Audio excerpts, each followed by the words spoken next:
A California driver just handed a cop a Monopoly get-out-of-jail-free card during a traffic stop and genuinely expected it to work. Welcome back to Believe It or Bullshit. I'm your host, and if you're new here, hit subscribe because it only gets worse from here. Fullerton, California. November 5th, broad daylight, stone cold sober.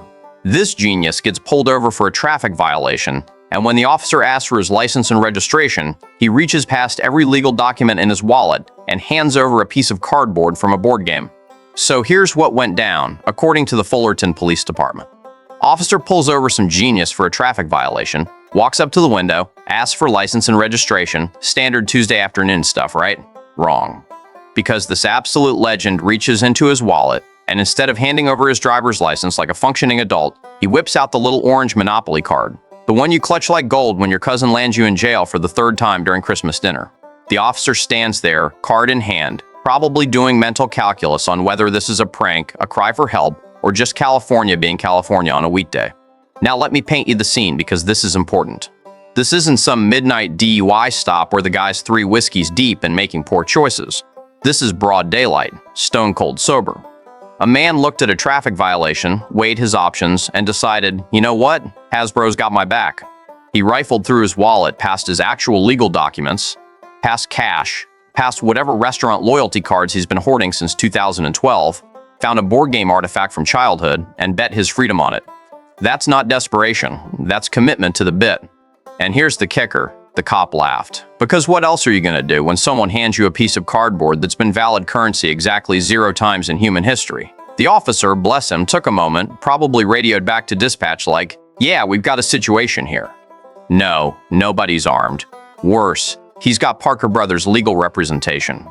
Then he explains, very politely I'm sure, that while creativity is appreciated, and truly it is a bold fucking move, this is not exactly a legal defense. The card does not, in fact, hold up in traffic court. Shocking.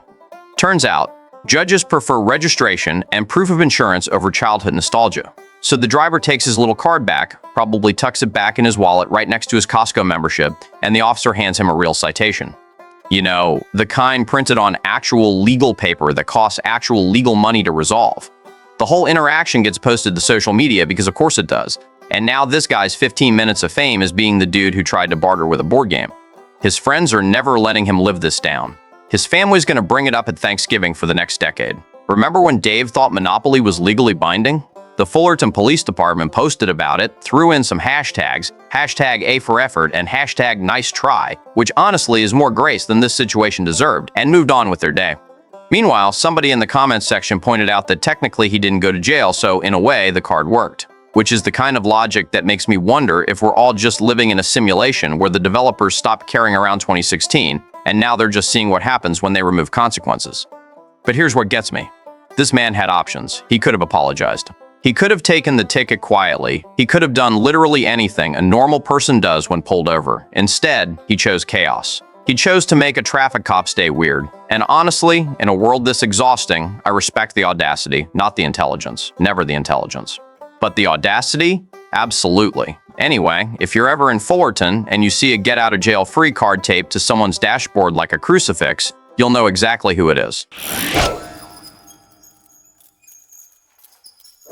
And if you think that was the peak of human decision-making, buckle the fuck up because Nashville just served us a 4-hour police chase where the suspect's top speed was 7 miles per hour. Yeah, you heard that right. 7. That's not a typo. That's not an error. That's slower than your grandmother power walking to bingo night with a bad hip and spite in her heart. July 1st, 2025, 3 in the morning, Metro Nashville Police Department finds 28-year-old Caitlin Ray asleep in a stolen Nissan Altima in the Old Hickory area. Officers approach the vehicle, wake her up, and she does what any rational human being would do when caught red-handed in someone else's car.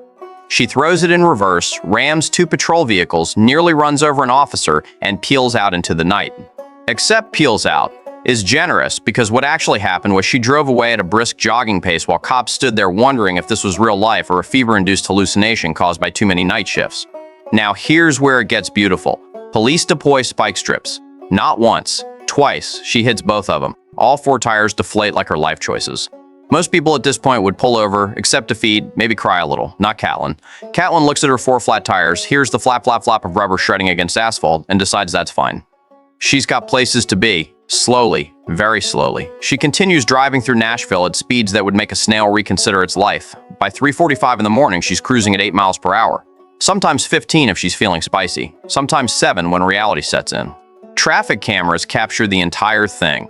Morning commuters are waking up, getting coffee, heading to work, and having to navigate around this woman's personal parade of poor choices crawling down the interstate like a drunk parade float that forgot where the parade was.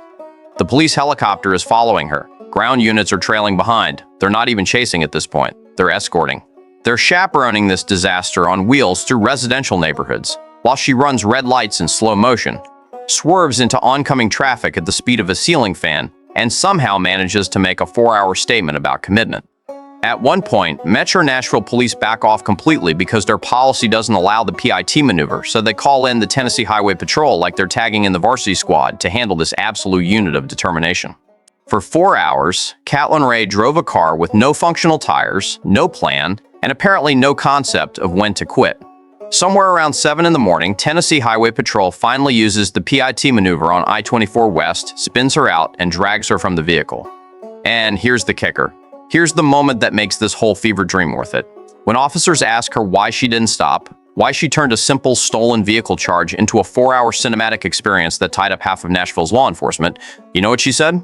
"I'm already on paper for 10 years anyway." That's it. That's her explanation. She's already serving probation for a forgery conviction. She's already got warrants. She's already facing a decade of check-ins and restrictions. So why not add vehicle theft, reckless endangerment, evading arrest, aggravated reckless driving, and vandalism to the pile? What's a few more felonies between friends? It's like she looked at her rap sheet and thought, you know what this needs? Commitment, vision, a 4-hour slow-speed chase that makes OJ look like he had somewhere to be. The best part? She had already stolen another car from a friend back in May, just borrowed it and never brought it back. So, she was actively wanted for vehicle theft while committing another vehicle theft. That's efficiency. That's multitasking. That's a woman who saw a problem and decided the solution was more crime at a slower pace. She's now facing 15 new charges, over $100,000 in bond, and the eternal legacy of being the woman who turned a police chase into a 4-hour meditation on stubbornness. Morning commuters got stuck behind her. Police got a workout. And somewhere, a Nissan Altima died a hero's death doing 7 miles per hour on 4 flat tires.